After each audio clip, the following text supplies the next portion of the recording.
Hello mga moms and pops! It's another day! Welcome to A Day in My Life vlog! January 28, 2025. Hello mga moms and pops! Isang panibagong araw na naman ang nag-aantay sa atin ngayong araw. Ngayong araw mga moms and pops, isashare ko sa inyo yung ginagamit kong Rejuve. Ayan nga pala mga moms and pops, piniplex ko sa inyo yung mukha ko na bagong gising na wala pang Rejuve. Ito nga pala yung ginagamit kong Rejuve, ang Sugar Doll. Paalala lang mga moms and pops, hindi ko to ine-endorse. I just wanna share lang naman itong ginagamit kong Rejuve. Sa isang box nga pala ng Rejuve mga moms and pops ay may 4 na klase na ito.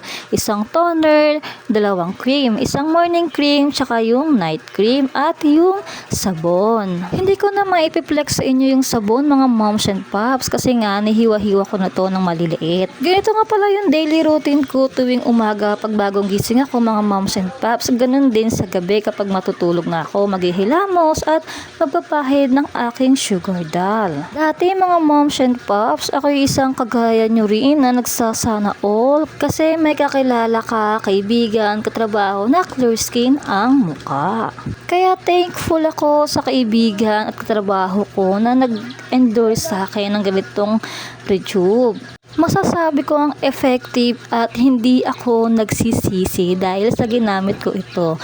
Pagkus ay satisfied ako sa naging result sa paggamit ko ng Rejuve ng Sugar Doll. Sa paghihilamos mga moms and pops ay 2 beses ako naghihilamos. Sinusulit ko kasi yung sabon sa pagbabad sa aking mukha. After ko nga maghilamos mga moms and pops, ito yung result ng aking pagbabad ng sabon sa mukha. Sabon pa lang yan mga moms and pops ha. Paano pa kaya yung 3 item pa? Ganito nga pala mga moms and pops yung container o yung lalagyan ng Sugar Doll. Ayan yung toner at yung 2 cream. Ang night cream saka yung morning cream. Kung napapansin nyo mga moms and pops ay hindi pa ako nagpapahid ng toner ay tignan nyo naman ng aking mukha, napaka-lightning, napaka-aliwalas tignan. Napakarami ko na rin nasubukang Rejuve mga moms and pops at masasabi kong ito lang talaga yung nakapag-satisfied sa akin at kuwang-kuwa nito ang aking inis. Inis na inis sa pagpapahid.